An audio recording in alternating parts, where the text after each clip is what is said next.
på allerede, ja. Ok. Men da, veldig bra, supert. Det som det går. Det var et ganske langt møte. Jeg er litt usikker på hvordan PC-en min takler det. Yeah. I can see that Grahame is on, so thank you very much. I think we just take the quick introduction to the fagforum first. It takes a couple of minutes, and then we let Grahame present the R5, the actual agenda.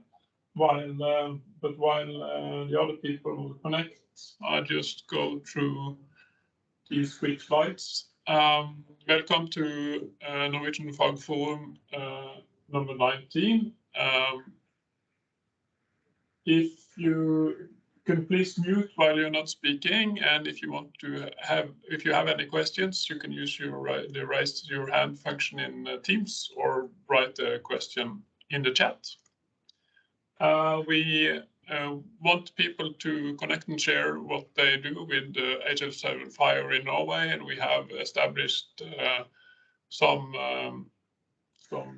places where you can do that on the Norwegian FHIR chat, of course, and also we have possibility to propose presentations for this forum in a separate issue on GitHub. And also we have the home pages of the FHIR Faglig Forum on GitHub with links provided on this slide. Today's agenda is quite short. It's just a welcome by me, representative of the organizing committee, and then we let Grahame talk about what the work in R5 and plans ahead and roadmaps, and what kind of official statements they have from HL7 regarding when to go for R5 from R4. So, I don't know, Grahame, do you want the questions during your presentation, or should we have a separate Q&A in the end, do you think? You're unmuted, so I can't hear you. Let's get off the mic first. 90 minutes is a long time virtually. So sure, we'll take questions as we're going through, and I'll stop a couple of times for opportunities for discussion. Then we take Q&A during Grahame's presentation, and feel free to have any breaks if you need it, and you can really organize the time as you see fit, Grahame. Sure. So okay. Yeah, that's the ending slide. So I'm just going to quit here and give the control over to Grahame. Righty then. So before I get into my presentation, I'm going to make just a bit of background. I was supposed to be in Fiji and joining you from the hotel in Fiji, but instead I'm in Germany, in Dresden, at the hospital here in Dresden, where my wife's a patient. I dropped everything and made my way over here because she was not well. She's been in hospital 9 days, she's getting out tomorrow, and we're heading back to Australia. Fingers crossed, because none of this is a done deal. But, you know, she got food poisoning and then dehydration had turned into a major metabolic crisis. And being in a foreign country with a foreign language didn't help at all. And then when she got here to hospital in the emergency department, the doctors basically wanted her entire medical history. And it was kind of like my daughter was it wasn't funny, but she was kind of laughing. You're the expert and you're struggling to come up with your wife's digital history. Of course, it was, evening in Australia and so forth, but we scrambled and got it all together. But it was just, yes, another reminder that the business we're in is not a normal business. And it's frustrating that it's going so slowly everywhere around the world. But there you go. All right, so let's get to the presentation. I'll just share my screen. The other thing is I'm in a hospital, and for the last 6 days I've been here, 5-6 days, there's been a nice little spot where I could do this presentation. And today it's full of people having a meeting that seems to be going forever. So I'm sitting in the main corridor section of the hospital, and there will be people walking past and noise in the background occasionally, and I'm sorry about that. But it's very health-centric, right? Okay, so you should see my presentation. Is that correct? Yes. Yeah. Yep. Yeah. Great. Okay, all right. So I'm going to talk about R4, R5 and R6 collectively with a focus around R5, what's it good for, whether you should adopt it. And I'm going to tell you right now, right away, that HL7 does not have an official position about whether you should adopt it. I will be giving you the closest thing we have to an official position, which is you should think about it, and I'll explain why you should think about it and why you might not do it. And then it will be up to you. That's how this is going to work. And I don't know what just happened. Okay, all right. So I'm going to break my comments into three sections. First of all, what's in R5 in terms of the standard itself. Then we'll talk about dealing with versions in FHIR as a whole at the operational level, how you mix versions, the pros and the difficulties of that, and the tools that we provide for that. I'm going to talk a little bit about R6 plans, because for me, those are relevant for the question about R5. So we got plenty of time, so that's my framework. Let's just start with talking about R5. I sat down and wrote the history of the change notes for R5, and it's really very difficult. There's 3,000 changes. I spent a few days going through them. I could list every change, but we have a system that will do that. I tried to pull out the significant stuff. So let's talk about the big picture changes in R5. Some of these I'll go through in more detail. First of all, we did a complete rework of the subscriptions framework. And this is a significant piece of work with a significant improvement for the ecosystem and for clients, and a significant increase in work for the servers, but it makes it more manageable work. So I think I go back. Yeah, I do. So we'll go through that. We reworked the type framework to sort of regularize the type descriptions with some sort of funky stuff in the background. And does it matter? It matters for people who are code generating, but it probably doesn't matter for other users. So it didn't make any difference in the foreground. We moved extensions to a new package, which I'll talk about. We made a lot of clarifications, the RESTful API and the search. All of these are not supposed to be changes. We're there writing down what we think is the only possible way to correctly interpret stuff. We built a bunch of new and renamed and deleted resources and types, and they're different to both R4 and R4B. We moved many code systems value sets out of the specification to terminology.hl7.org. Apologies for the word icon there. And we added operations for large resources, which I will describe. And we added the ability to define additional bindings on elements. For me, those are the most significant changes of the thousands that we made. So I'll come back to the thousands that we made, but I'm just going to work through these first. If you are interested, this list comes from the standard itself. So first of all, reworking the subscriptions framework, we put a more standard publish subscribe pattern in FHIR based on other pub sub methods. It was really, from my point of view, very overdue. The subscription resource that we put in R2 and stayed in R3 and R4 was really a minimal work. Josh proposed it as the least we could propose that might be useful. And when we actually started working with it, we realized we just needed more. And the first and biggest thing was, it's very, very difficult for a server to implement R2 subscriptions because there's no way for them to scope what's possible. And when you start talking about subscriptions and putting them inside your transaction engine and keeping up with the transaction stream and a busy EHR, performance really is very critical indeed. There's no forgiveness on that stuff.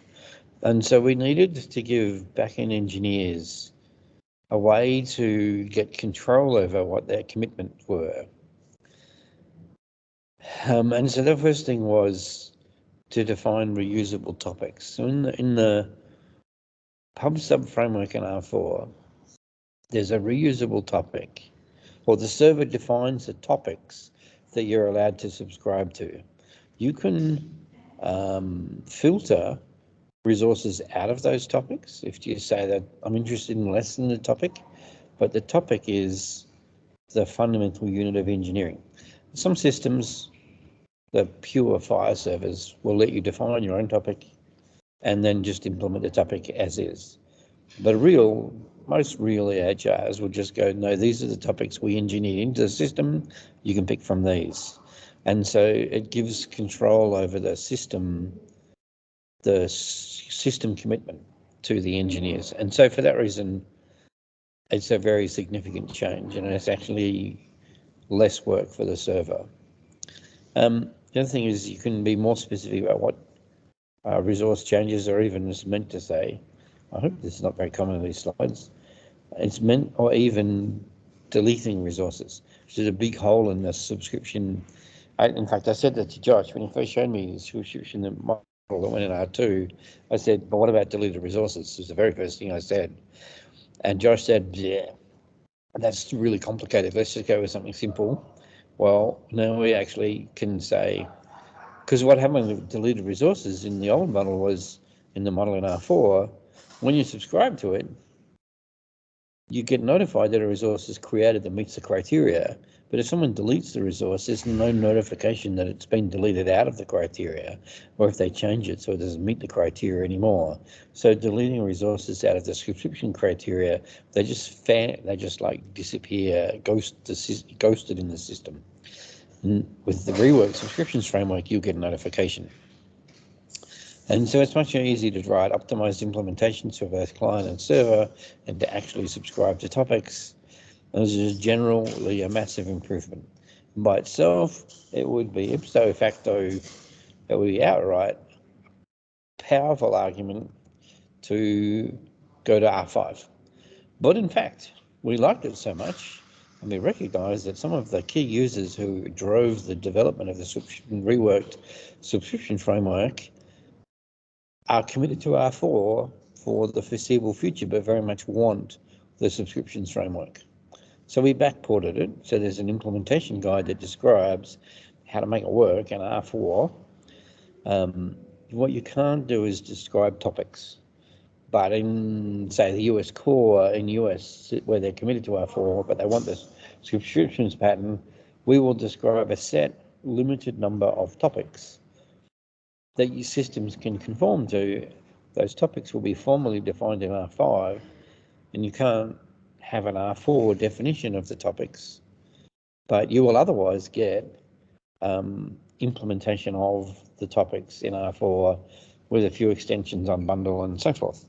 And so, although subscriptions is like a major reason to upgrade to release 5, then it's not a reason to upgrade to release 5, because all the things you really, really need, you can get in release 4 out of it anyway. And so it's not by itself a reason to upgrade from R4 to R5, but totally is a reason to do revised subscriptions, because, and so everyone who's providing a server should be looking at how to do this. Well, I have to do this myself. We reworked the type definition framework, formal definitions for base types, formal definitions for the canonical resource and metadata resource. It made no difference at all to the resources if you're just using the resources straight. It was really only relevant for generators. And there's not that many code generators. Like, I think I count 7 or 8 in the world. It's eased our annoyance, made things totally predictable. There's a formal, object modeling framework, MOF definition, compatible definition of the types. If you care about that, you'll be really happy about that. If you're looking at this going, what did this achieve? And it achieved nothing for you. And it's not a reason to go to R5. But if you're a code generator, you might really like that. So we had a bunch of extensions, which we called the global extensions, which were defined in release in the core specification, release 4, release 5. But we were getting people who were cloning extensions all over the place simply because the extension pack, the extensions were not being updated, and the frequency of the main publication of the main spec has been falling off. And so we moved the extensions. They still are thoroughly integrated into the main spec in R5. The menus are all the same significant menu structure across the core spec and the extensions pack, but the extensions pack is in a subdirectory and it can be upgraded, updated more often. And so the plan is that we will get to 3 times a year, we'll update the translations from, the extensions. We're still arguing, we're having an argument in FHIR right now about some policy questions around that. And we will probably not ballot it. No, we won't be balloting it. Didn't ballot it actually this cycle, which we should have at 3 times a year pace. But we will ballot it. We decided when we were looking at balloting it needed more tooling. And so I've been building tooling to make balloting it more wrestlable for both the committees and the commenters on extensions. But really the goal here is for extensions to roll over. Now this is really interesting because the R5 extensions are actually in scope in R4 for the tools, which means that if an extension is defined in R5, you just go ahead and use it in R4. And in fact, the next version of the extension spec will be more explicitly describing how that works, especially in some of the corner cases, which we're still arguing about. So this is not a reason to go to R5 because all the things that we do in extensions in R5 will be workable in R4. It will be more obvious and direct to adopt them in release 5. We made lots and lots of small clarifications to the RESTful API. These are normative pages, so the rule is no breaking changes. And what we think we did in R5 is added clarification language to R5 that people had made tasks for going, it's not really clear. We believe that in most cases, in all cases, we didn't make any breaking changes because we were just making the only likely interpretation, the official interpretation. And because of that, anything that we wrote in release 5 really logically applies in release 4. It's just we didn't get around to writing it down. And so they're not expected to be breaking. But we did have to clarify them, so it's possible that we broke them from some perspective. Some people interpreted them differently to others because we didn't write down our clarifications. So for that reason, I've been recommending to implementers to review the changes, and I will share these slides with Thomas so you can all get these difference links and see an actual diff of the HTML page that lists the changes that we made. Right. We continued to develop the base resources, a bunch of new resources that are listed here, some new types, integer 64, renamed some resources, removed a bunch of resources. I have no intention of going through all the list of resources here. In fact, I see that it's not complete when I'm looking at it because requirements isn't there. Requirements is a new resource. If you look at this though, you'll see that actually all of these are outside or they're not core to the patient summary. The patient summary is getting pretty stable. We did make changes inside those resources, but most of these are in newer areas of FHIR and device management, in financial management, evidence-based medicine, those spaces. Integer 64 was added specifically to support subscriptions, whereas anticipated that primary keys will get bigger than in 32-bit integer size. We moved a bunch of value sets and code systems out of the score spec to terminology.hl7.org. We did that for a couple of reasons. One was to make them available to CDA in version 2. So one of my projects that I'm running is to get the validator, FHIR validator, which is becoming a pretty significant piece of work now, to validate CDA and version 2 as well. And then it will validate those value sets and code systems and also V2 and CDA ones, and we can also use V2 and CDA value sets in FHIR, and we do. And so basically with terminology.hl7.org is the central place where all that lives. We kept a few things in FHIR on the basis that they're part of the schema that gets balloted. So if they're codes that are bound and required, bindings and fixed to the resources and the data types, then they're stayed in FHIR as basically part of the content model. But anything else that we defined, we pushed out into terminology.hl7.org, where we have better terminology management functionality. It allows us to do higher update frequencies, and that's what is released every 6 to 8 weeks at the moment, and we get more reuse. And there's a package, hl7.terminology.r4 or R5 or whatever, that's always in scope for the tooling, so that you don't have to know anything about this, it just automatically works. And mostly it has just automatically worked.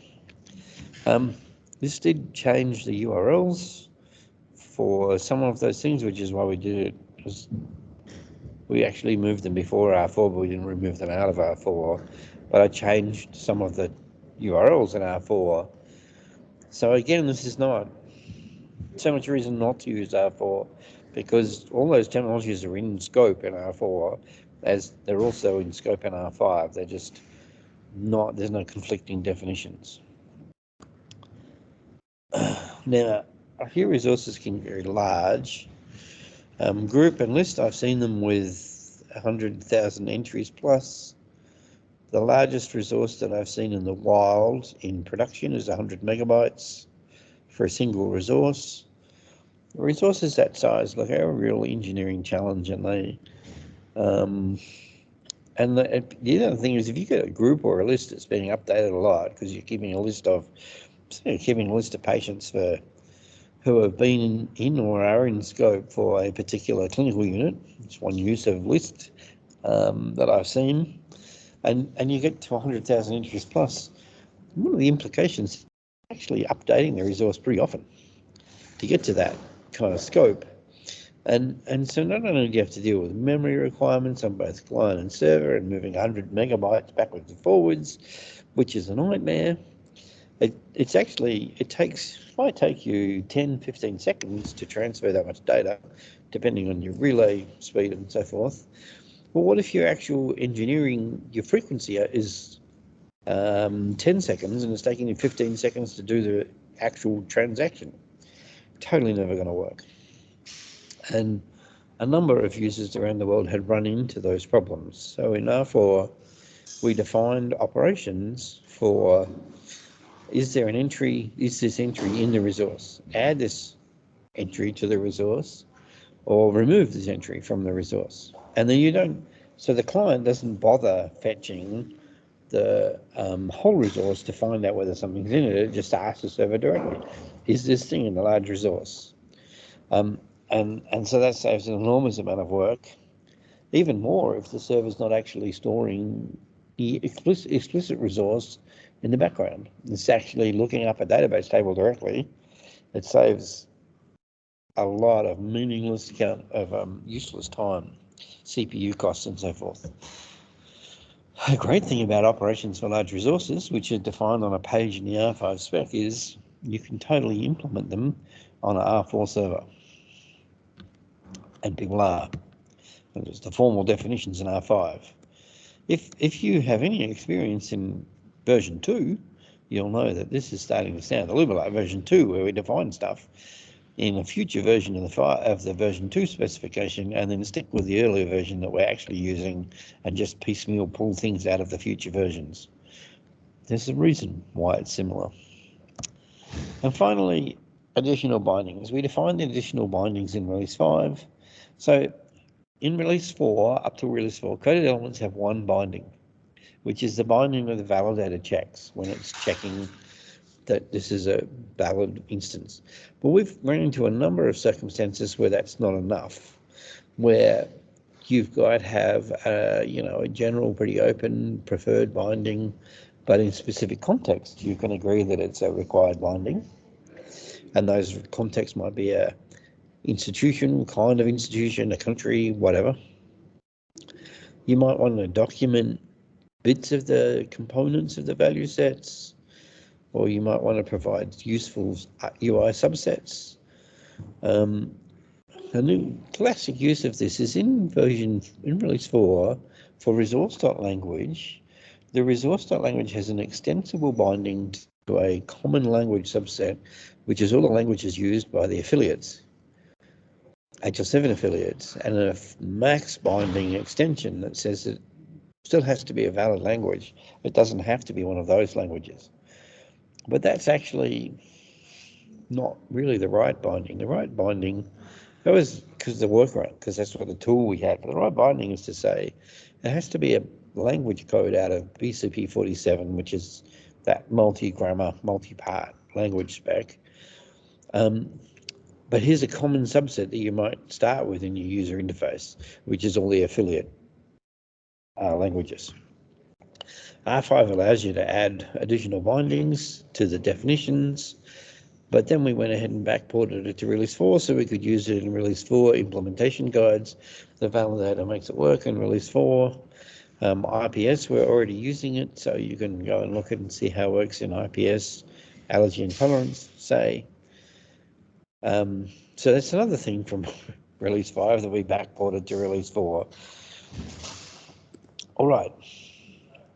Otherwise, in release 5, there was 4,157 change requests that were changes that we made, of which 1,896 were made as marked as substantive changes, so changes that impact implementations.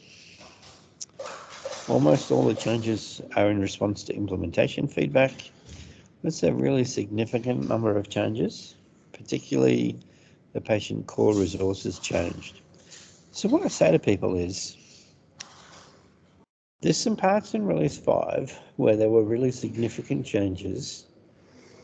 In all the infrastructure places, we basically backported the release 5 changes to release 4 because we wanted them in release 4, and we did the work for that. And then in the patient core area, most of the changes were incremental documentation improvement, not particularly significant reworks. There are some. For instance, care plan got taken to with a knife, which I'm still bothered by. And consent had some pretty big change. Actually, consent's an interesting point. I'll just have a quick look at consent for you. Where's consent? Here's the release 5 consent model. You'll see that and then I'll get up another, which is the release 4. By the way, have you all seen this? You can easily jump between the same pages in release 4 and release 5 and so forth. Release 4, we started with a base provision. There was a base provision which you then added other provisions to. So it was a single provision, but there had to be a base provision that was either denied or permit. and that was connected to the policy authority it was under. In Release 5, that changed a little bit, so that a provision is a repeating element at the base, and then you can have additional provisions on top of that. But the provision itself doesn't have approve or deny on it anymore. It's actually on the base. So all the provisions are deny or permit. It's such a small, it's not like a particularly big change, but in some uses I had made of consent or had advised people to make of consent, we really felt as though the carpet had been moved from under us because of the logical implications of those changes. And so that's one thing that I wanted to show you that, because although like I cherry picked those 1900 substantive changes, said I'm going to identify the ones that will impact implementers the most. It's not the same as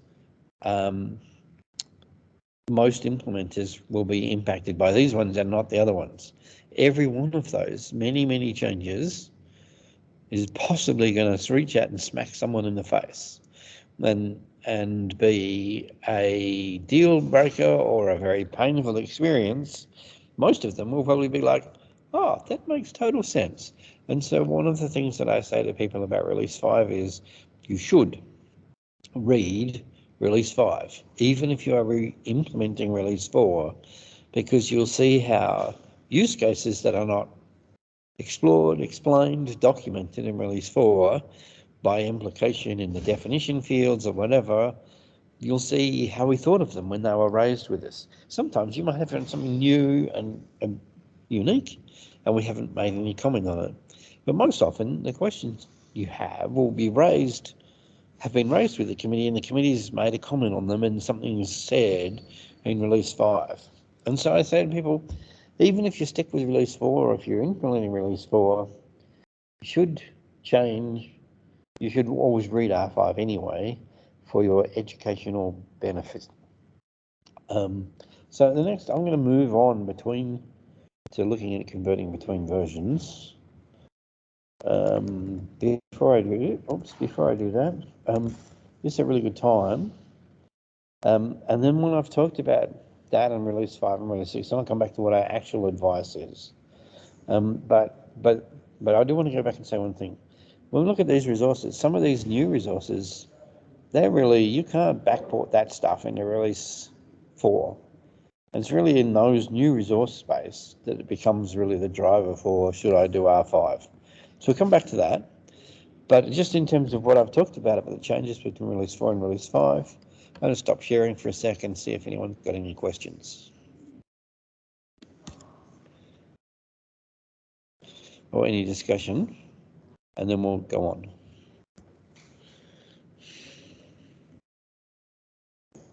So are there any questions from the audience?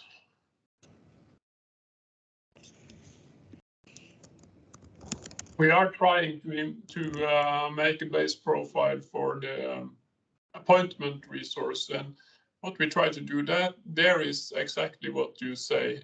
We read the R5 specification for appointment, and it got some changes that we like to use in the R4 version, and we include the DAM as extensions into the R4 base profile for the Norwegian base appointment resource proposal that we have for balloting now in HL7 Norway. And I think that that advice might be very good to look at what's happening in R5 and could that affect my implementation of these resources in R4?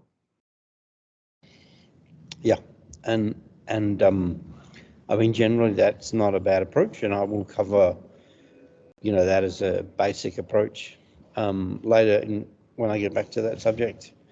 I haven't personally reviewed appointment between R4 and R5, but those are the kind of things that people come and talk to me about, Yes, sometimes, and then at some point, you just go, like in a couple of places, the committees didn't just add some new elements; they reworked some stuff, and you're going, it's actually really hard to figure out how to do this with extensions. In this case, it's just not going to work. And then you go, okay, well, that drives to R5. But first of all, let's go through the details of the version conversion stuff before we get back into the pros and cons of how to handle it. Anybody else issues about things that are actually, questions about things that actually changed in release 5?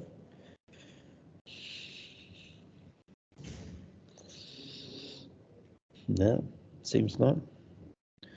I'll say this. I showed you those links between the pages to skip over the pages for the same page in a different version. I will be extending that feature onto implementation guides, so that your implementation guides that you publish will also have those cross-version links. They're pretty popular, and lots of people have asked me for them in implementation guides as well. All right. But so nothing about release 5. Okay. Here was I expecting all these really hard questions. No, I know. It'll come in the next section, because this is a section people really like to get into us about, and the section that we've argued about the most. So I'll get back to it. But, I'll be really disappointed if we get to the other end and you go, yeah, that was pretty straightforward. We agree with all that. As if. Okay, all right. So, converting between versions. So the specification R5, like R4, includes a diff statement between release 4 and release 4B and release 5. So you'll go to a typical page, and like the observation here, and you'll see here's the changes by the change between release 4 and release 5. It's automatically determined, so it's not subject to being missing things, and it's as useful a presentation as I can make. And if you really care, it's available in XML and JSON, as well as a statement, an processable statement of what changed between release 4 and release 5. And it seems to me that a lot of people don't actually read this stuff. But if we go to release 5, here we are on consent resource, so we'll stick with that. R4 diff, here we go. Here's the changes between release 4 and release 5. This is pretty extensive for consent. And you'll note that the change I just commented about, the change in max cardinality, is picked up and commented on. So, a lot of people, clearly by their questions, they haven't noticed this tab and looked at it. So, look at that tab if you care. Of course, it doesn't cover so well changes to the content of the value sets. It doesn't cover the narrative or the definition changes.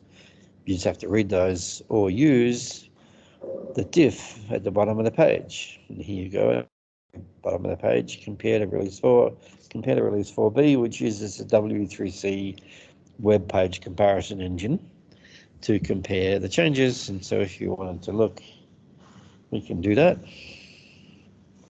And release 4 has this with release 3, sorry. So you can see, what changed. Actually, there were quite extensive changes to the definition of the consent resource. Whereas if we go and look at let's look at patient, for instance. And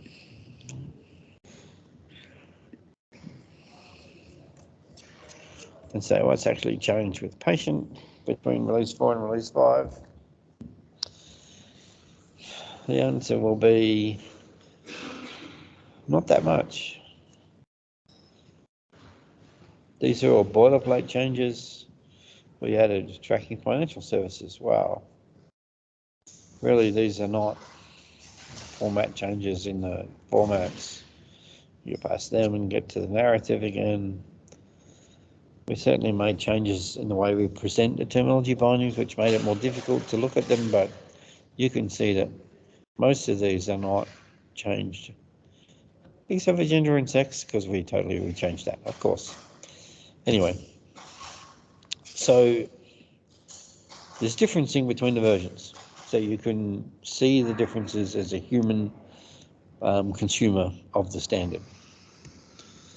In addition, we provide a bunch of transforms using the FHIR mapping language that transform from release 5 to release 4 and back again. And then we actually test these. So what we do to test is we take all the release 5 examples, we convert them to release 4 using the FHIR mapping language, validate them, and then we convert them back to release 5 and see if anything's changed. They should round trip. We don't go from release 4 to release 5 and back again. We don't test that. It's just a capacity thing. But we do test automatically release 5 to release 4 and back to release 5 using the mapping language transforms. So then whether you have a mapping language engine or not, you can use the language that expresses the transforms to write your own transform if you don't have an engine, or if you have a FHIR mapping language, you can automatically transform the resources from release 5 to 4 or vice versa. Now, nobody's doing this. I know this because no one's reported any issues with any of this stuff. And that can't possibly be true that no issues in them. So people are not actually using them very much. No, I didn't say, I said that there is one issue. One person has reported one issue. So they're better than I thought because they are being used, but they're not being used much. Okay, so change of pace and we'll come back to some of this stuff. There's been 5 major releases of FHIR. We're working on R6 now. We don't make changes to R4, but we support multiple versions. So we've been, I don't know why this slide was out of order, and this one, but these are the releases. You can see they're dropping off in frequency as we get a bigger community and bigger content and broader and more process further into the process. That's what happens. And we have a release history, which is processable, should you care, in package.json. No, it was those other 2 slides that were out of order, never mind. And so in this package history is the package ID, the title, and then a list of releases. And every publication that the FHIR community makes using the HL7 provided tools has a file like this you can look at to see the publication history of the package. All right. So you all know that versioning is expensive. And not only is it expensive, everybody wants to argue about it, and anytime versioning comes up in committee, I immediately know that we're going to have a really big argument about versioning in general, as well as about the specific problem we've been asked to think about, and it's just going to take ages because everyone loves to argue with versions, and so feel free. I don't necessarily agree with all of the decisions we made, but hey, I represent the committee, so I automatically agree with all of them that we've made because they're always correct. Because like the customer's always correct, the community is always correct. So first of all, what version is this resource? You're holding a resource in your hand, metaphorically at least. It's on the disk, on a screen, you're looking at it. What version is it? So first of all, it's not explicit in the resource. It can be, we'll come back to that, but it's not inherently in it. But it's my dislike of the challenge of reading a resource. So find out what version it is so you can find out how to read the resource. That's never done it for me, that cycle. And in specs where you have to do that, it's always challenging. For me, and for the FHIR spec as a whole, the version of the resource is a property of the channel and the context of the resource, not the data. So that you you know, you get a resource from a particular server and it has the version of the server, or you get it in a subscription channel, it has the version of the subscription channel. The other thing about resources is once we get to stable resources, and we are very much in that case space now with code systems and value sets, it's normal for a code system and a value set resource to be correct against multiple versions. There's additional features in release 5 that are not valid in release 4, but most of what we do, a valid release 3 code system is also a valid release 5 code system, and it's good if it doesn't have a version marker because that would be the only thing that would change. So when you connect to a server, the capability statement defines the version. It can be, and I do want to point out that the capability statement can have a version claim, a version definition, and that's different from the version of the capability statement. Might bend your head. The capability statement itself will be a release 4 or release 5 capability statement, and then there's a FHIR version field in the capability statement, which will have a version, but it might not be the same version as the version of the capability statement. So it's pretty difficult for people at first. I make extensive use of this kind of thing in the IG publisher, but imagine that you have a registry of capability statements as part of an endpoint registry. Everybody wants endpoint registries, and some of the versions servers are on version of FHIR and some are on another. And so you're actually going to have a single set of capability statements in one of the versions, but the version it declares as the version of the server won't necessarily be the same version. Then, of course, profiles and implementation guides, the profiles can say, as part of the profile, which version of FHIR it's for, and implementation guides can say, and in fact, we require them to say which version they're describing in the implementation guide. But in principle, resources can and should conform to many versions and many profiles. People really want to stamp the resource and say it's this thing, but in fact, in a well-constructed system, which is where we're heading, it is more than this thing. It's just a set of data, and your expectations of it are your expectations of it, not its inherent properties. And so that's why the version of the resource is explicit in the descriptions of the resource rather than the resource itself. But you can say inside a resource what the version of the resource is by saying using resource.meta.profile. So here's a claim that this patient resource conforms to the FHIR R4 definition of patient. It also conforms to US Core Patient Release 5.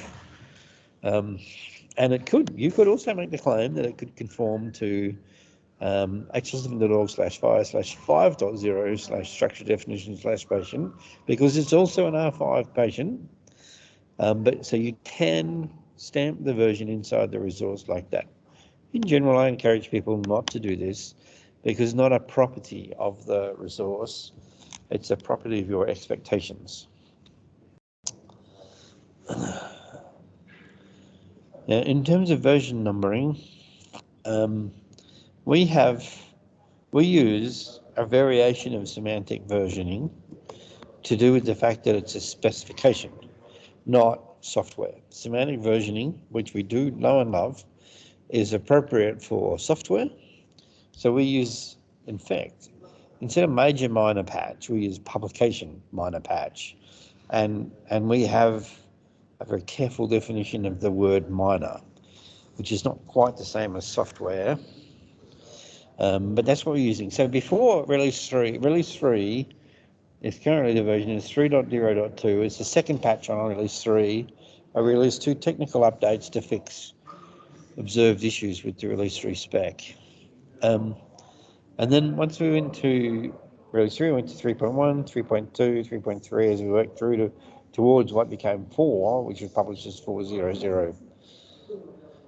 And that means that release 4B, when we decided to have release 4B, we already had releases 4.1 and 4.2, which were R5 drafts, and so it had to be release 4.3. So as of release 5, we went to using labels. So release 5 was 5.0.0.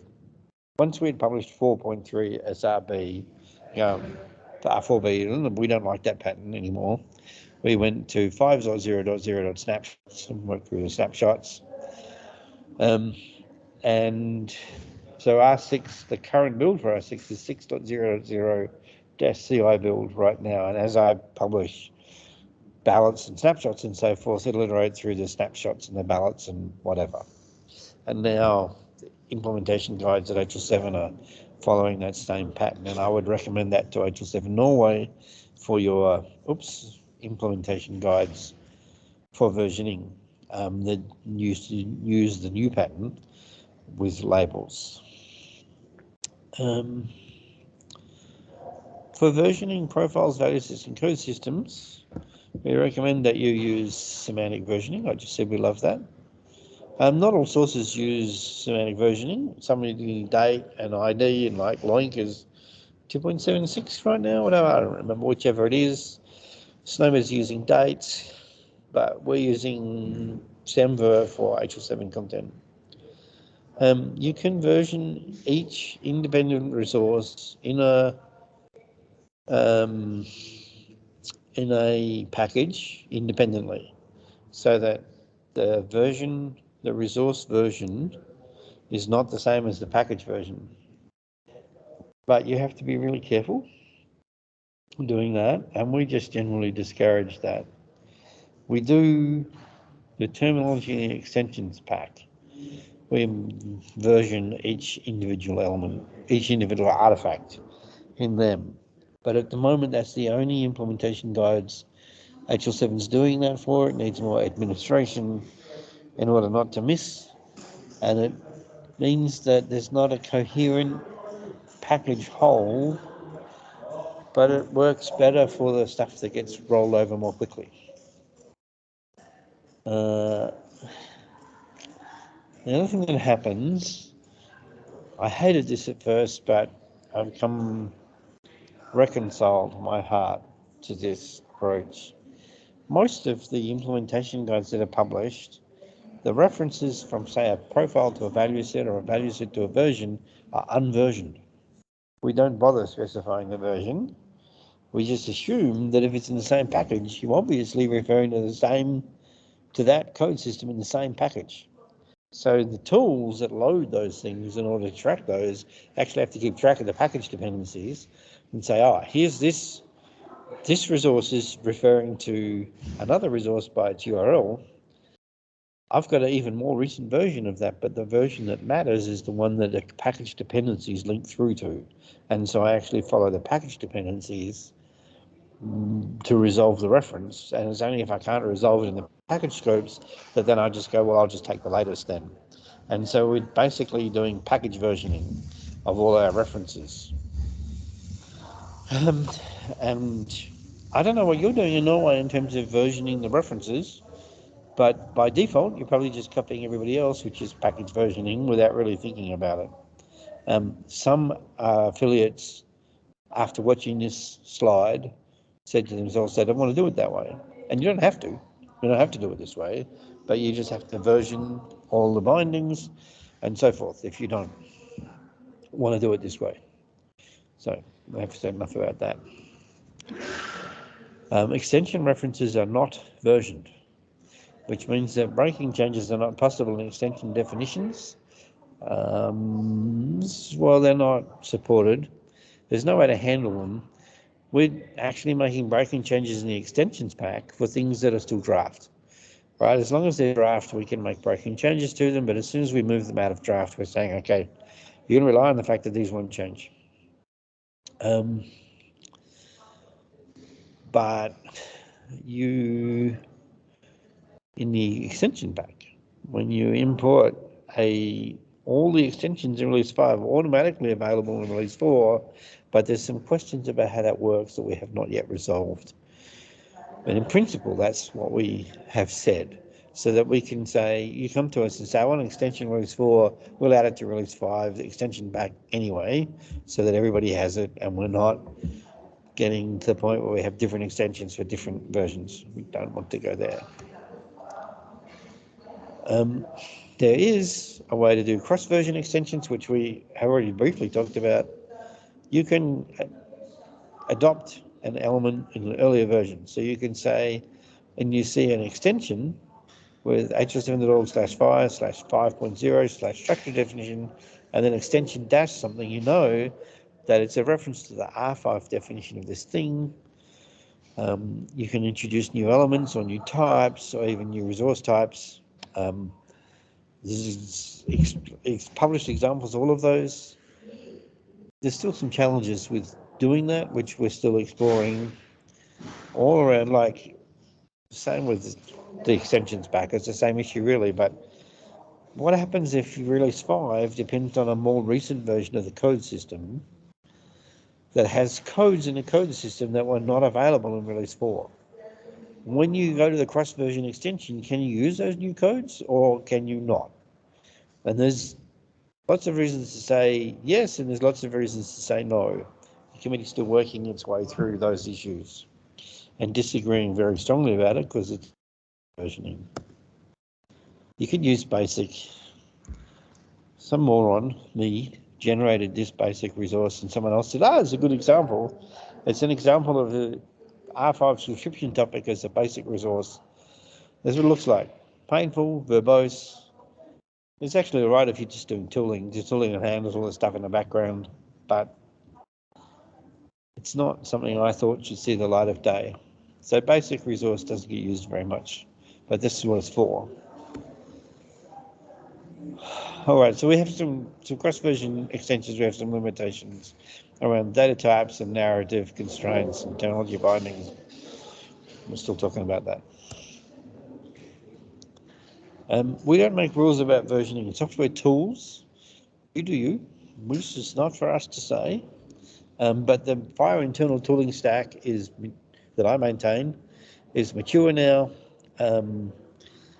There's no particular product roadmap for it, although most of my work this year has been around internationalization, and hopefully by the end of the year we'll start getting really somewhere with that.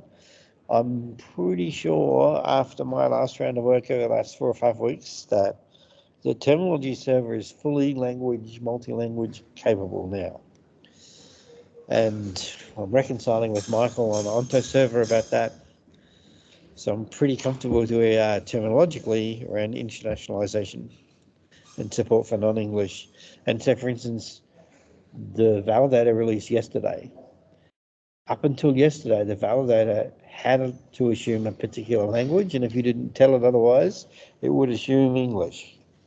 As of yesterday's release, the validator no longer assumes that you have a language at all. You didn't specify a language, it goes, okay, well, I've been given no language. It won't automatically assume English unless you're on an English machine. If you're on a Norwegian machine, it'll look at it and go, okay, well, the default's Norwegian. But it won't enforce Norwegian displays, for instance, unless you ask it to. But because the internal tooling stack are almost all bug fixes, fixing bugs one way or another, I add a new feature, but then I'll have a stream of bugs in it as we iron out all the different creative ways people use things. So the major version numbers are pretty arbitrary. There's not really breaking changes to them. Actually, what breaks is the background infrastructure. All right, so back to those other slides now, converting between versions. I showed you this, I showed you this, back to this. The Java code that runs all the internal tooling, the Java code includes really good transformations between all the Java versions, but only for the conformance resources. It's not necessarily fully supported for all the other kinds of resources. Sometimes it's just too much work for me to do. But most resources are covered with 3, 4, and 5. And so if you want to convert resources from 2 to 4, or from 3 to 5, or 4 to 5, or 5 to 4, this is another way to do it. But you, outside the conformance resources, which I maintain and test exhaustively, the content is not tested, so you'd have to test it yourself. But if you can run Java, you can use these. Now, a couple of other things about, and so no, I will say a little bit more about this. Internally, the IG publisher, this confuses people when they see the stack crashes. Internally, they release the IG publisher, everything is release 5 internally, like all of the internal model. It just loads the content and uses these conversion routines to convert. If you ask it to generate an R4 implementation guide, as soon as it sees the R4 resource, it'll convert it to an R5 resource using this code. There's a few bugs that I still haven't sorted out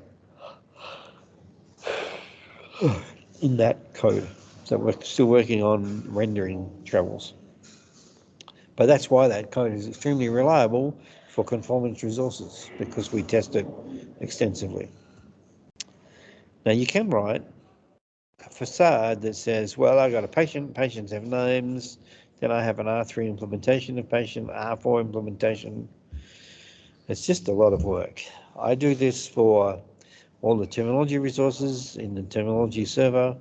This is how they all work, and it's just, you got to follow six versions, because 2, 2V, 3, 4, 5, 4V, 6 versions, 6 of these across the board. It's exhausting. Make one change and make it 6 times. Just with variations too. So it's a lot of work. But it is partially done in some implementations. The Happy has facades like iPatient for about 10 or 12 resources and data type, and about 20 data types to make that possible. Now, one of the troubles that people have is resource conversion is not everything. So here's a typical request from a client to a server: get me patient and give me a list of patients that conform to these search parameters with an accept type, and then the server returns a content type with a body. So actually all the bits in red are the versioned bits, the bits that are different between versions. The parameters change, the resource name changes, the content changes, the content type has changed. It won't change anymore, but it has changed. And so all of these change, and see, actually the exchange has a version. So that's important to remember, that the API has a version, not the pieces of it. So you can have multiple endpoints, like test.fire.org is an R3, R4, R5 endpoint. It's not working at the moment, it's on my to-do list. And then you just look at the capability statement at the endpoint and to find out which version it's actually running. It's nice and simple, easy to get your head around, but the problem is you get multiple entries for a single logical record. Like you have one patient, but you've got multiple addresses at which the patient might be found, depending on your FHIR version. You can deal with that, you can work around it, but it's painful, so it's not the ideal outcome. Another approach you can do, which we've defined, is you can have a single endpoint. So test.fire.org/rx, and then you pass the FHIR version parameter in the request. So in your accept, you say, I want to accept FHIR version 4. So I'm doing an R4 request. That applies to the whole request, not just to the return value. It says to interpret the whole lot and release 4. And you can query the endpoint to find out what versions are supported, and there's a default version, and you choose whichever one you want and pass it back, and that fixes the whole exchange. And you can actually ask the server which version it supports. versions application JSON, get back a list of the versions the server supports and what's the default if you don't specify a version. We don't have any versions running in production with this, but there are some working towards it. And it does imply that you know how to convert resource names. And there's actually a package here that has concept maps between resource names and search parameters in different versions as a resource if you need to know what happened to them and to automatically translate them. There's one case alone. I said before at the start that this parameter here versions the whole exchange. There's one case where that's not true, which is you can actually ask the server to convert between versions, and test.fire.org when it's running will do so, and happy will do, and happy.fire.org will do it too. You can ask it to convert between versions. Say, I'm giving you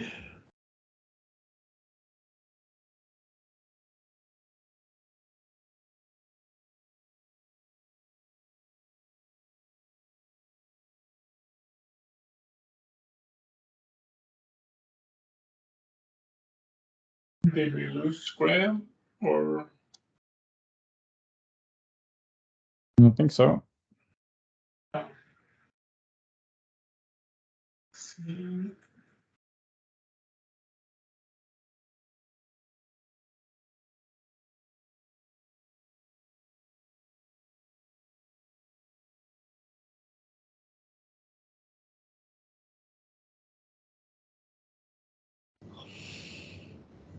Oh, you're back. I'm back. I had to re-register with the patient guest Wi-Fi here in the hospital. How long was I gone? Just half a minute or something. All right. You were explaining the conversion, server converting the version. So yes, I asked the server to convert between 3 and 4. Happy supports this. The test.fire.org supports it. I will get it running again. This is not the only way you use to convert. You might use convert to convert other content. You could convert from a resource to a PDF, for instance. You're probably pretty difficult to convert from a PDF to a resource unless generative AI gets better than it is right now. Outside of API exchange, there's almost always a MIME type somewhere, an email or whatever that tells you what it is. And if it really is not possible, like a local file store, I mean, you can still store a version, probably have an implied version, but if you really can't, you can write it into the resource so that you know in the resource. But like I said, it's not my favorite thing for people to do. Now, if you are storing multiple versions in your server, you always stamp the store with the resource version so you know the version in advance. Really, you need to be able to do that at scale with some kind of indexed search facility, whether it's a join or whatever. So you really need a separate field to say this resource has this version. You can use the profile marker, but for me, you need to really know the resource version, and maybe you can convert on the fly, maybe. But in general, here's my 3 options that I've seen people doing. They're getting resources, but they're also dealing with resources in a different version in some other context. So you can store the resources as you get them. And so if you get them as release 4 and a release 4B, that's how you store, remembering them in their original form. Or you can say, look, our general preference is release 5. So anything we get in release 4 or 4B, we convert to 5 and store it as 5, and then we'll convert back if it turns out that we need to. Maybe you extract information from the resources and store that in a relational database. And then in that case, rather than storing resources, in that case, you'll just have multiple conversions between release 4 and the database and release 5 and the database and vice versa. Or you might do all 3 things at once, which is that you store resources as you first receive them for your audit trail.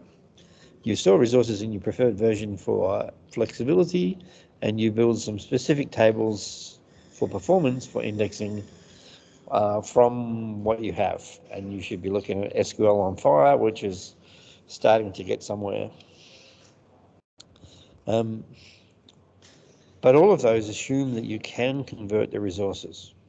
I showed you the resources we have to give you a leg up on that. All right, 2 more slides about this and I'll stop for discussion.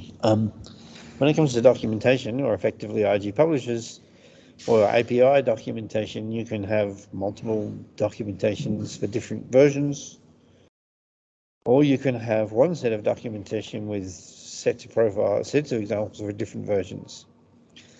I don't know which is better. It depends which varies more. Sometimes they won't vary very much, sometimes they'll vary dramatically. Internally, the IG publisher is R5. Some IGs are multi-version, in that, for instance, terminology HL7 has an R3, an R4, and R5 sub-package, which you can refer to get the particular version correct. The subscription backport supports both release 4 and release 5. But we don't have any plans for fully cross-version IGs. There's some terribly deep technical difficulties inside the IG publisher that I've never known how we would resolve them. But we have a meeting in Phoenix about this because people really want me to magic their problems away. So who knows, maybe it'll happen, maybe it won't. Okay, some versions are expensive and painful. There's some fantasy land where versions don't happen, but it's not the world we live in. So, questions or comments about all that versioning stuff that I just talked about, and then I'll go on an R6 and draw everything together. Yeah, while the other people think about cool questions, we are debating in HL7 Norway if we should make R5 release of the base profiles. And at the moment, I think the decision is that we won't make it until there is actual demand for this. But if we do it, I suppose our strategy would be to build a new implementation guide with the R5 version and have that developed and in accordance to the R4 version that we have at the moment. But we have no decision really to actually make that work. I think the Danish also think about something like that. So at this time, the only technical choice you have is to have 2 separate implementation guides, one for release 4 and one for release 5. There's no way to... The implementation guides that cover multiple versions only cover version resources where there have not been breaking changes between versions. Internally, the IG publisher, I have no framework for dealing with that. But in general, there is breaking changes between release 4 and release 5. So, for instance, backport subscription during release 4 and 4B, there is actually some breaking changes, and it turned out to be pretty tricky for Gino and I to carefully walk around them so that we didn't run into them, because I didn't know how to solve them. Terminology at HL7.org is published as release 3, release 4, release 5 subsets because there was no fundamental change to the content. All the fundamental changes were in the terminology, not the content format. But concept maps, problem, because they changed significantly between 4 and 5. So you'll note THO doesn't have any concept maps in it, even though it should, or not of scale, because I don't have solved that. Extensions back will, but doesn't yet, because we still have unresolved questions about some of the stuff I talked about. Other than that, people really tell me, no, they tell me that it's really hard to have two different implementation guides that have the same content and different versions that are different implementation guides, and to keep them in sync and not accidentally end up with conflicting advice between them. And so that's why we're having a meeting in Phoenix where they will all gang up on me and tell me that it's just absolutely imperative that I solve this and just magic it, please. And I'm going to have to sit there patiently and listen to it all and hope that I don't fall asleep on them while I do it, because really Phoenix is going to be very difficult for me time zone wise, because I'm in Germany and I'm going home to Australia for 3 days and I'm going to Phoenix. So hopefully I don't fall asleep on them, and hopefully they can tell me how important it is, and I'll smile at them and go, I'll think about it, but I have no idea how to do it. Anyway, enough complaining from me about that. If you were to do that right now, but I'll come back when I've finished and give you my actual advice. But if you were to do that, you would be maintaining separate IGs. Absolutely. For now, at least. And for a while, unless some magic happens somewhere. Also, we have a couple of questions on the chat. Maybe you will have you state your question, Adam? Yeah, so the basis of this question is, are we really going to be given the choice to migrate to R5 if we want to? And that depends on tooling support for it. Like, for example, we want to work with clinical decision support. So then there's important if CQL is going to support those models. And also the cloud providers. If Google doesn't give me a FHIR R5 server and I want to use Google, then I don't really have a choice. So how do you see the commitment in the community and the vendors for R5? So I tell you, my tooling for a start, my tooling will fully support R5. Already fully supports R5. There will be an R5 test endpoint on test.fire.org when I get test.fire.org back. I just haven't had time because I do everything else as well. I do not have any written or unwritten advice from the CQL community about release 5. I have not asked them, but I would imagine that the answer is they have no commitment to make that happen. That's not the same as no commitment to do it, or they wouldn't do it. But this time it's not something they're motivated to do because all their financial imperatives come from the US market, and the US market will remain R4 based. And I'll come back to that when I'm finished and talk about my actual advice. And for the same reason, Google, Amazon, Microsoft, not happy, others, the bulk of their income is derived from R4, and they're not in any hurry to dilute their work by R5 for now. I will come back and readdress the question of whether that will change when I'm finished at the end. I wish I had a better answer for you, and you should ask on the CQL stream, what are your plans with release 5? See what they say. I'm only guessing at what I think they'll say based on their financial imperatives. And I see Mikhail asked about IG authors, and I'm pretty sure I answered that thoroughly now. You did, thanks. These remain fantasy. Sorry. Yeah, it was Mikael. I said that yes, you did. Thank you. No worries. Oh, I mean, not entirely. As of today, if it turns out that all your resources are the same between 4 and 5, then you can have a multi-version IG today. Of course, that's exactly when people go, I don't care about that because I really don't need to. I could just do it in R4 and assume it applies in R5. So you solve the problem I don't have. And you didn't solve the problem I do have, which is that they're different. And that's why I care. That's where the magic comes. So we'll see.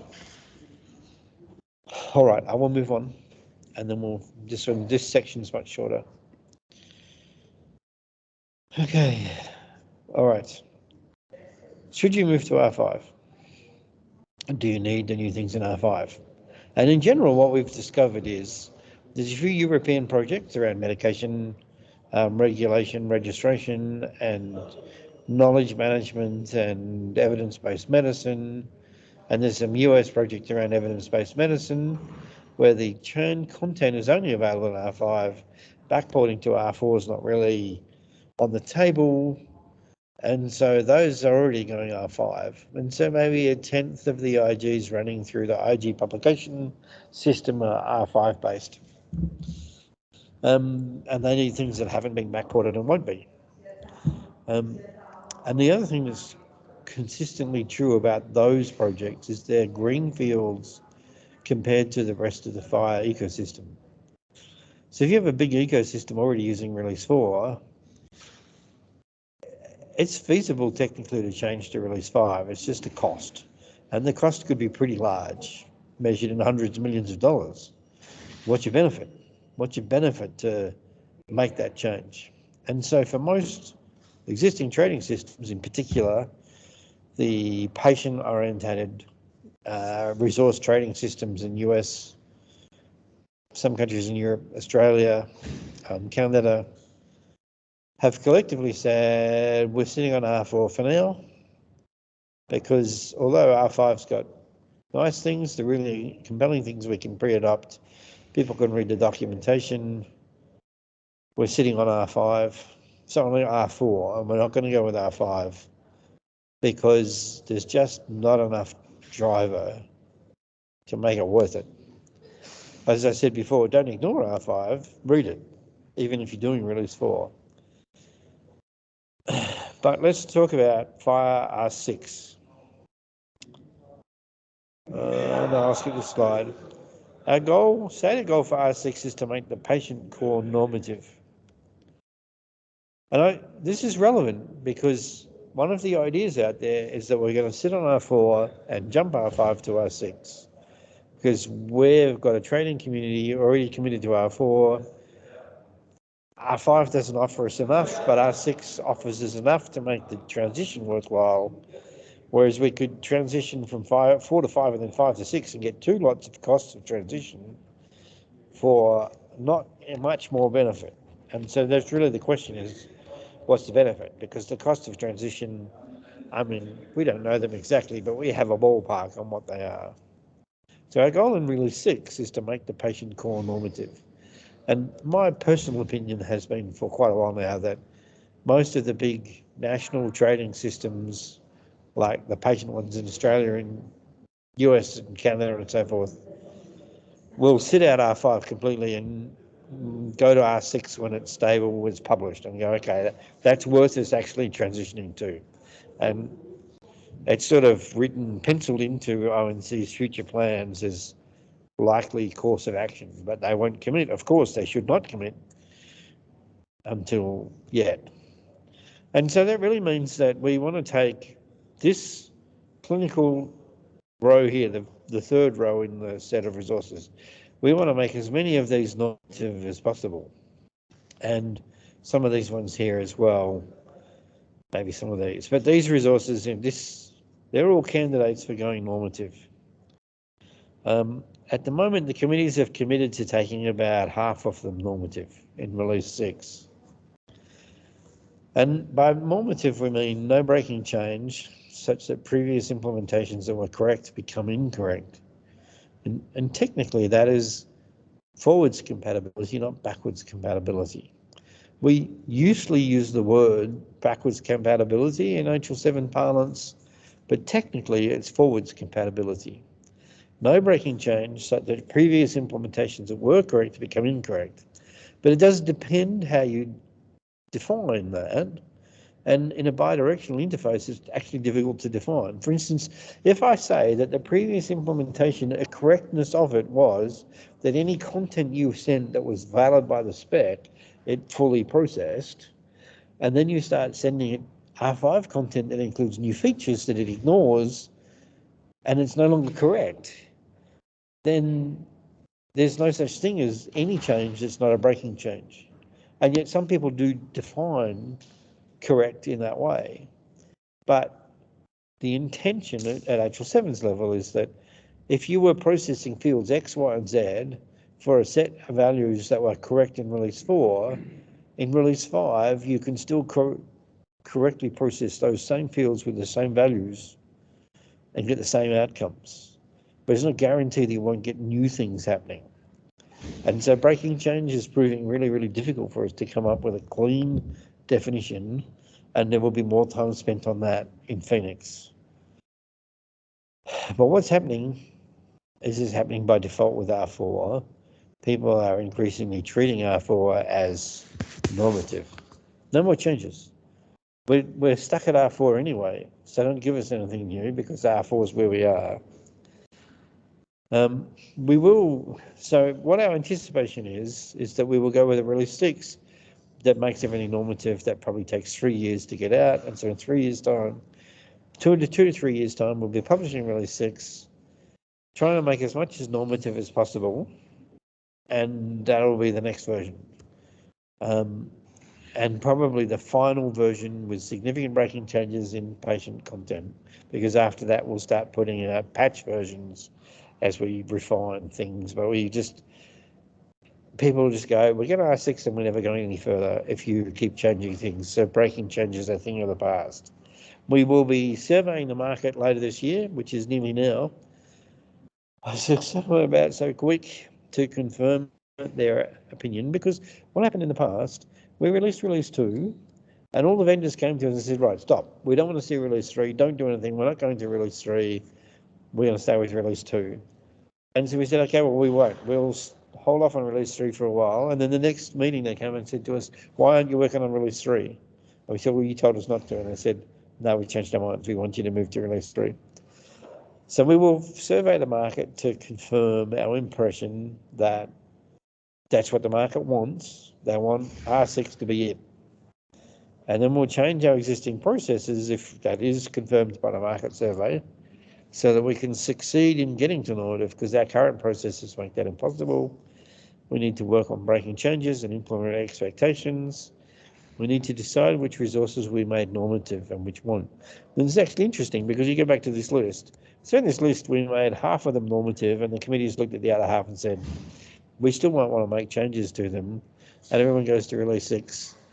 They're going to say, no more changes. You just can't make any more changes. If you missed out on release 6, you missed out. And so everything will be de facto normative, because the market will simply go, you can't make any more breaking changes to this stuff. Even though you didn't call it normative, we're using it and we're not going to accept it anymore. We set out release 5, we went from release 4 to 5, and now we're going to 6, and you promised us in 6, that was it, and that's it, no more. Which I think is what the market is telling us increasingly. That's what I'm hearing at the C-level, the political level.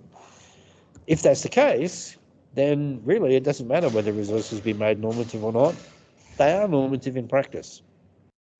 But there's a few resources that are definitely not. The evidence-based medicine stuff in particular, a long way to go with those resources. So I'm suspecting that this is how it's going to play out. We're not committed to this.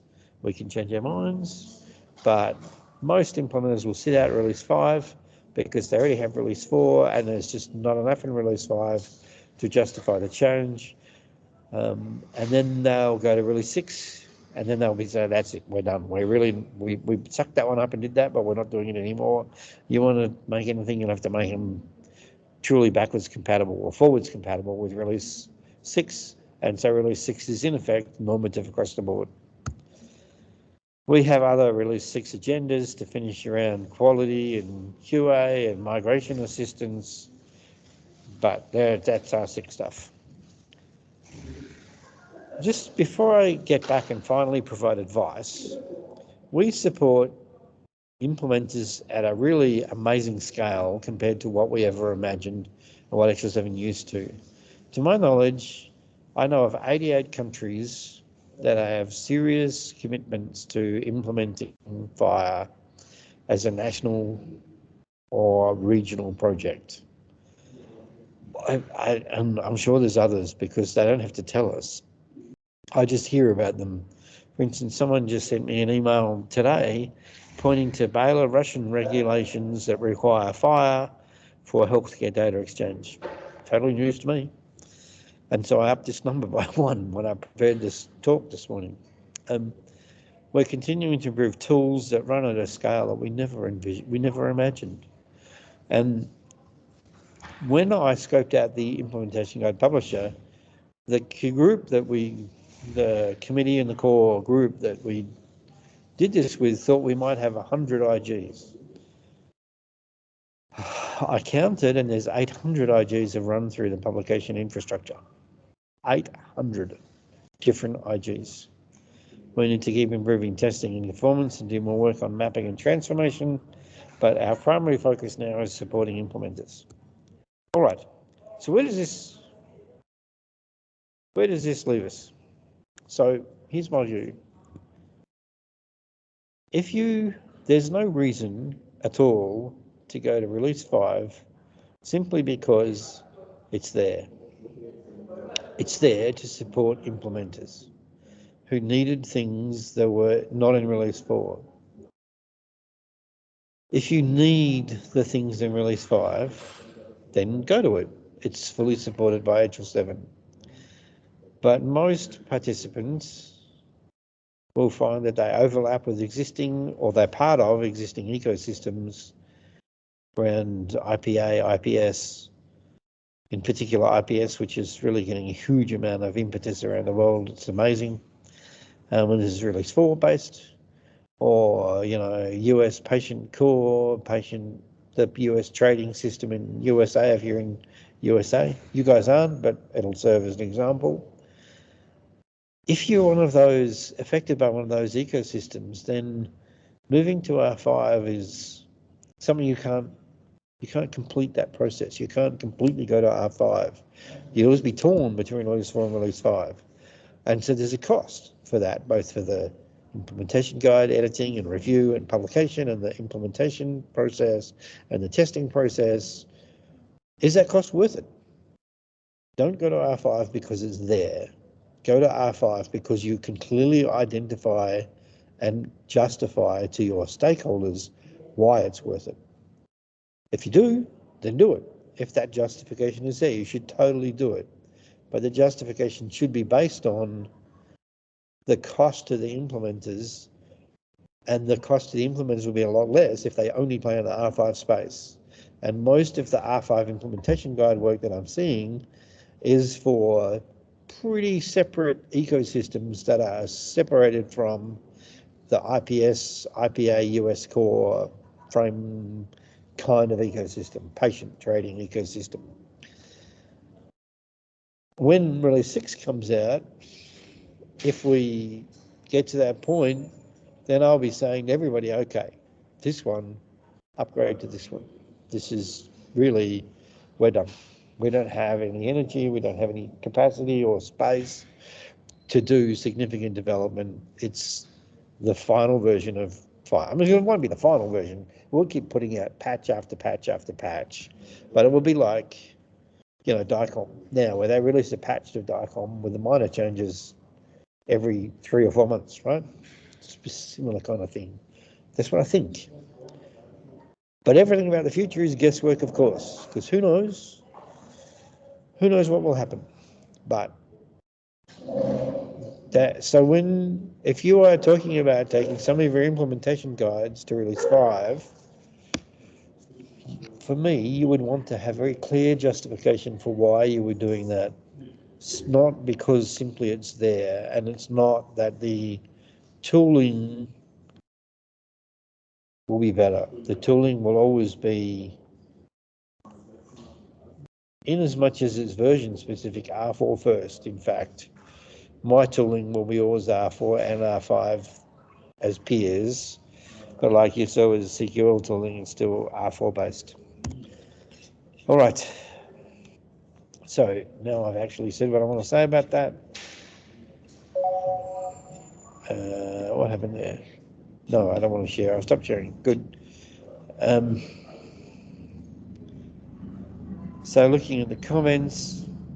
But hey, if you guys would like to implement release 5 so the whole community gets more experience, knock yourselves out. It sounds like a great idea to the rest of the community. where you buy it, you take all the pain and we get all the benefit. Love the sound of that. Yeah, we have a lot of oil money, so that's maybe where we should put it in. I don't know. Now it's possible that if the magic happens and we can publish cross-implementation IGs and the cost of publishing cross-implementation IGs drops a lot, that you could start publishing cross-version IGs without significant cost, and then you would simply say, what's the implementation cost? That might change.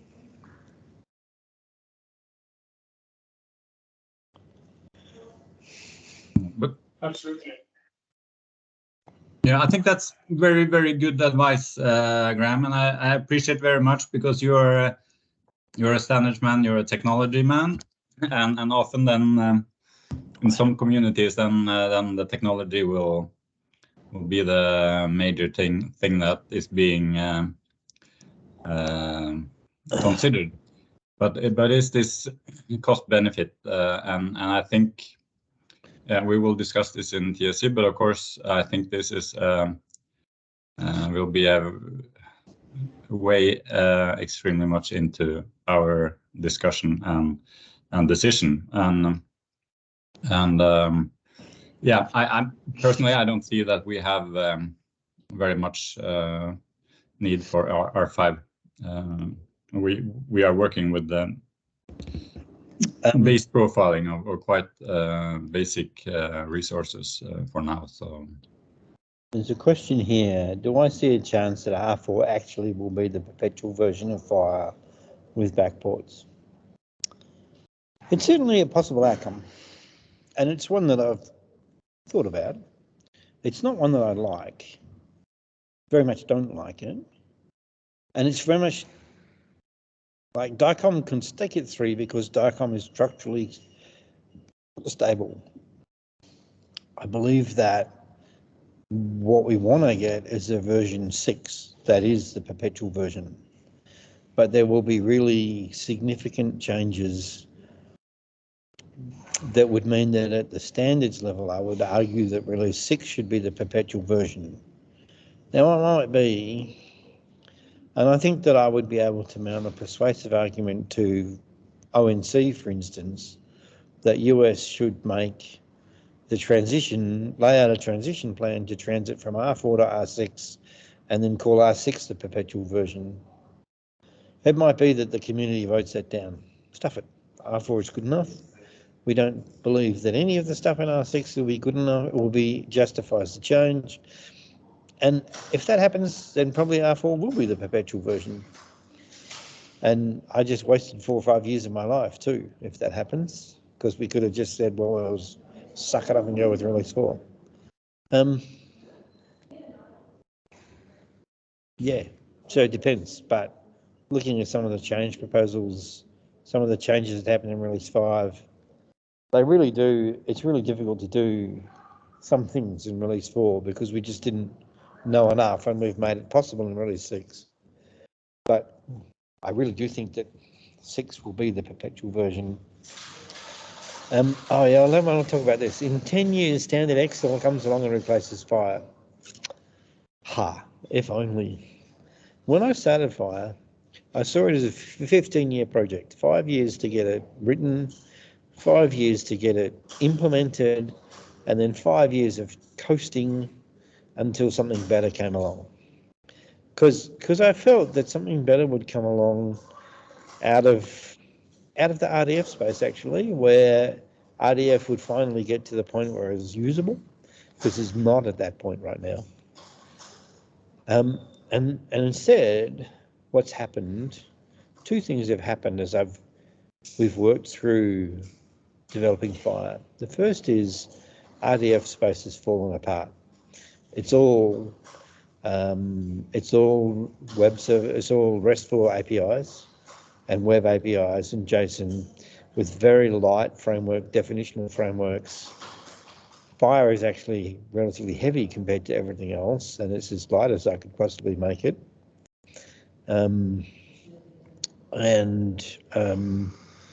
What I learned is that far more important than tech and far more important than the definitions is the community. And FHIR worked because the community is massively bigger and more energetic than what we had before. And if you wanted to come along, what I learned is that I can go to stakeholders and say, FHIR is better.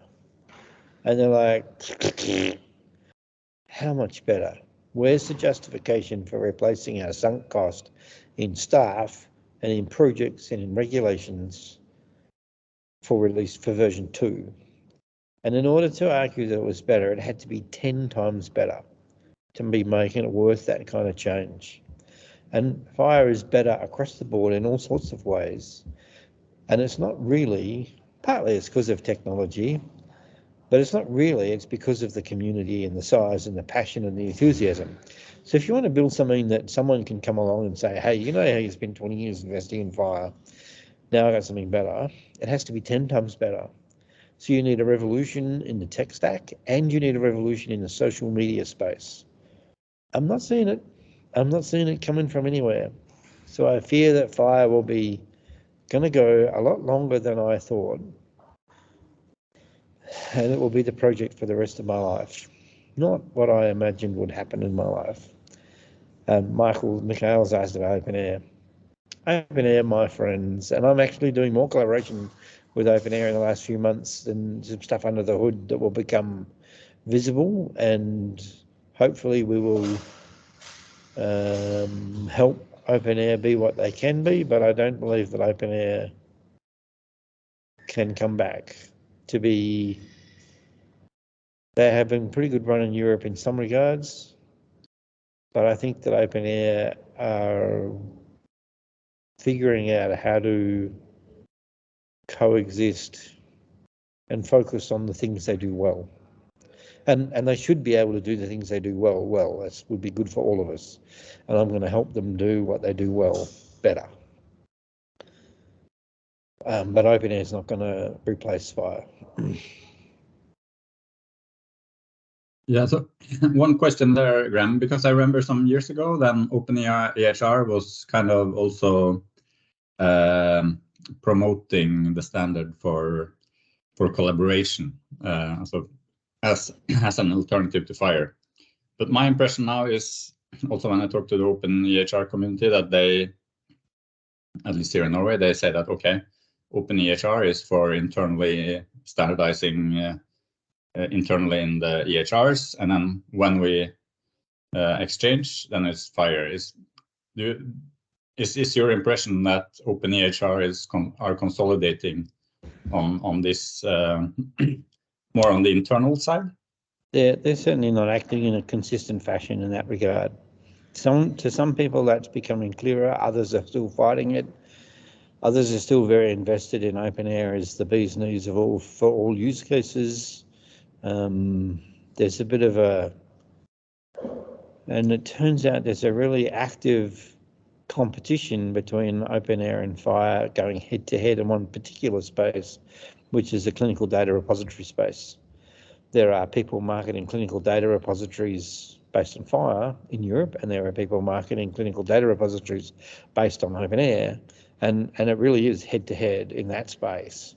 And what we're going to try and do, and you'll see more marketing stuff this year about this, is make it clear that that's a healthy competition, but it's the area where we overlap, and that OpenAir is more about internal system design and we're more about interoperability, data exchange, and I'm looking for a joint statement between the OpenAir community and HL7 to lay out that space, and because we are happy to have a healthy competition in the clinical data repository space, but we don't want that to muddy the waters in the other spaces.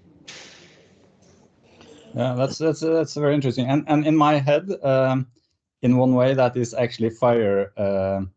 If we had this original division between internal storage, which is OpenAIHR, and Exchange, which is FHIR, and it's basically FHIR because of its capabilities for Exchange that eating into the storage side. So it's in a way it's maybe FHIR who takes over some of the more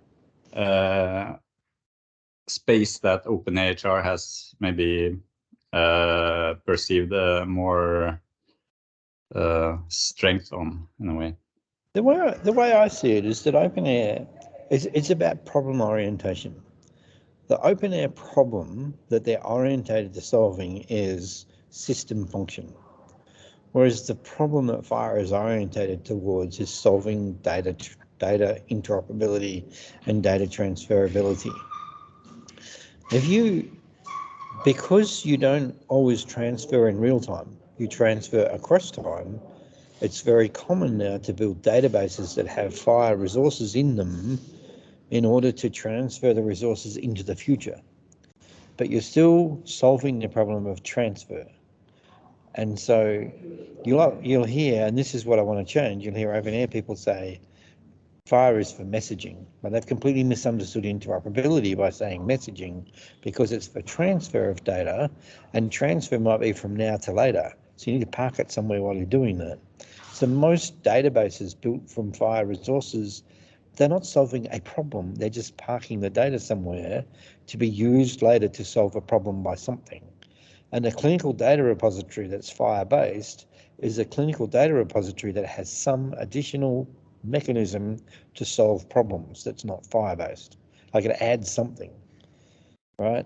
If you look at them all, they've got some kind of query mechanism, they've got some kind of framework for organizing the data, because FHIR doesn't solve those things. This OpenAIR is orientated to that problem. So one valid way to do it would be actually get the data in FHIR, store it in FHIR, but use OpenAIR as a framework for solving problems with it. Because OpenAIR is for solving problems around system design, it's fundamentally for, and FHIR, we don't do that in FHIR, right? We don't, and so when you've got a set of data of FHIR resources stored in a database, you need to do something with them. And we don't have a framework to explain what that is. And we didn't set out to have one, whereas OpenAIR, that's what they do. So we're heading towards more common language between the communities. They have a new CEO, the OpenAIR community, Rachel. Rachel and I are meeting regularly to hash out a path towards common language, common understanding, a more collaborative approach.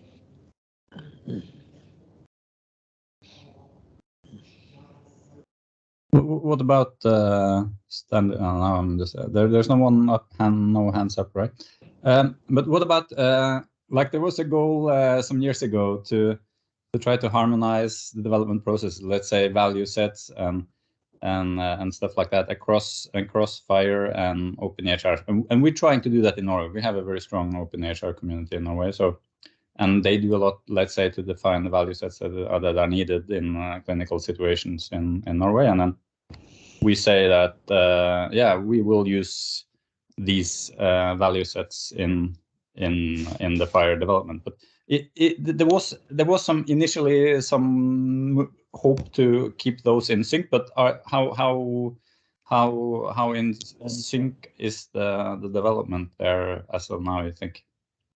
Well, in practice, if I look across Europe at the OpenAIR ecosystem, and I did a deep dive into this a few weeks ago, a couple of months ago, if you look at people who are actually doing real terminology work in OpenAIR, they're all using FHIR terminology services. They're all using FHIR bindings to value sets. There's other ways to do things, but nobody who's doing anything serious is doing anything using FHIR terminology services that I could find. And I put it to the OpenAIR technical leads that they need to get real about this and actually formalize the adoption of the FHIR terminology services in OpenAIR itself. And they didn't make any commitments, but they pointed me at a task that they have in the task system to do exactly that, to make that a formal part of ADL, in fact. And in our white paper, we'll certainly be describing why OpenAIR is not a serious content development system until it has serious terminology capabilities. And there's only one place that they should look for that, FHIR terminology services, where we really have invested in getting that right. And I won't say any more about that. There's other things under the hood happening around that, and I very much believe that a combination of Onto Server and the tooling coming out of the communities around Onto Server will drive everybody in the end towards going, well, we just use FHIR technology services, and we just have to figure out a common way. But every road that I took into the open air community, going, how are you doing value set bindings, ended up with FHIR under the hood for that. That's good. Yep. And so, like, wouldn't it be really good if in CKM you could just pick a value set and put a binding strength on it? That's not a theoretical it's a theoretical possibility, but it's not a wild idea anymore.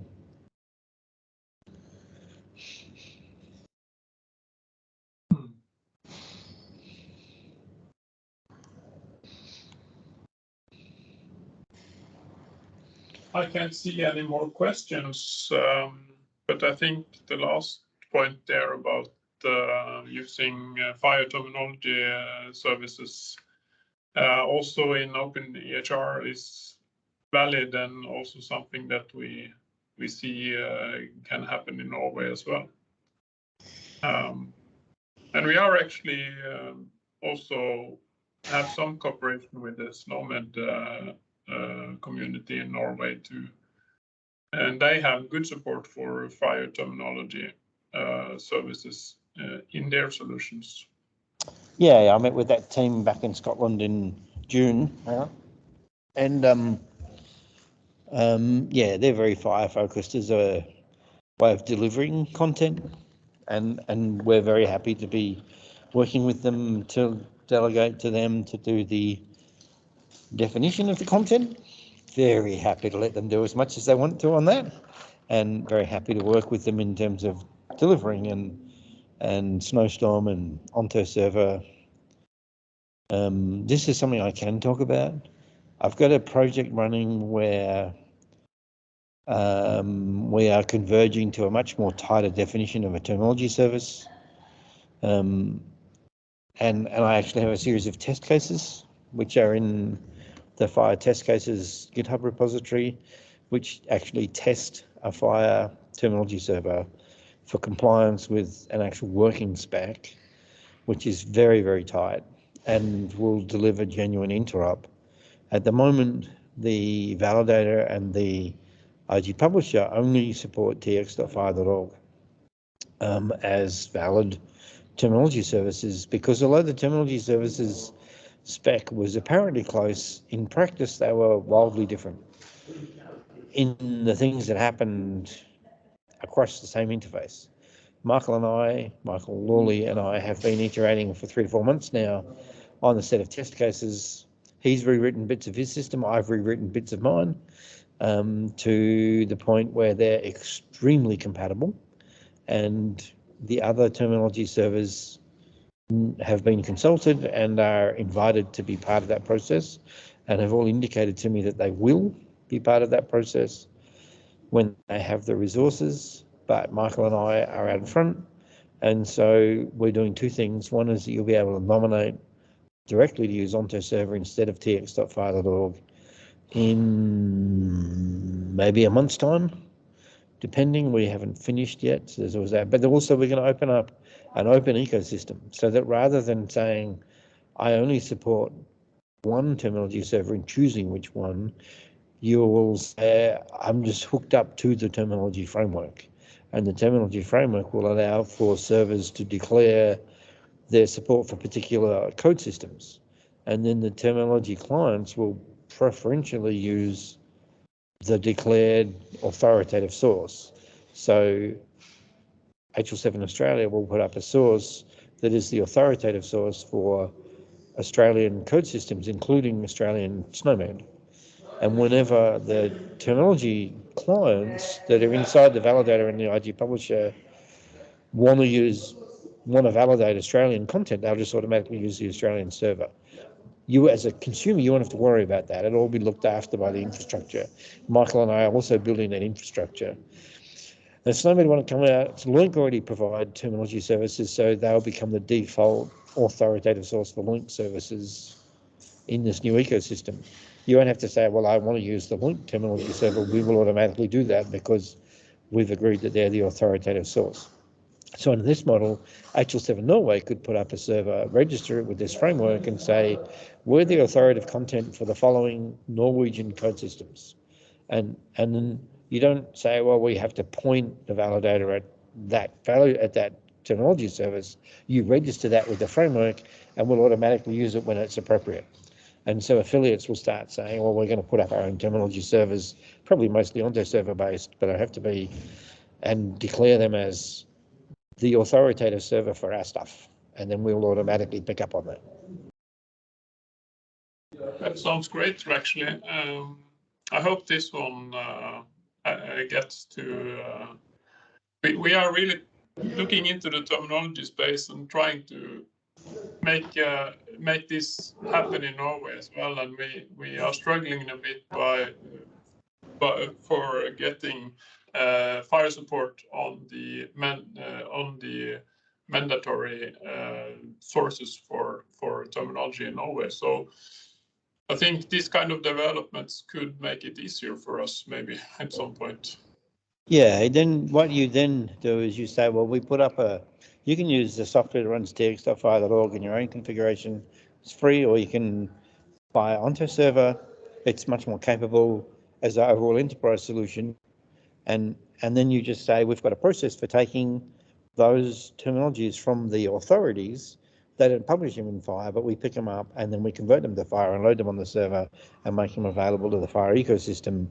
And somebody is responsible for that, and there's some funding stream to make that happen. It's effectively what happens in Australia, but the government itself said we will make that available because FHIR will clearly be the lingua franca for terminology, and of course we have Onto server from Australia. So the authorities don't always publish in FHIR, but somebody in the government makes sure they're available as FHIR and automatically flows through to what HL7 Australia will put up as the Australian terminology server.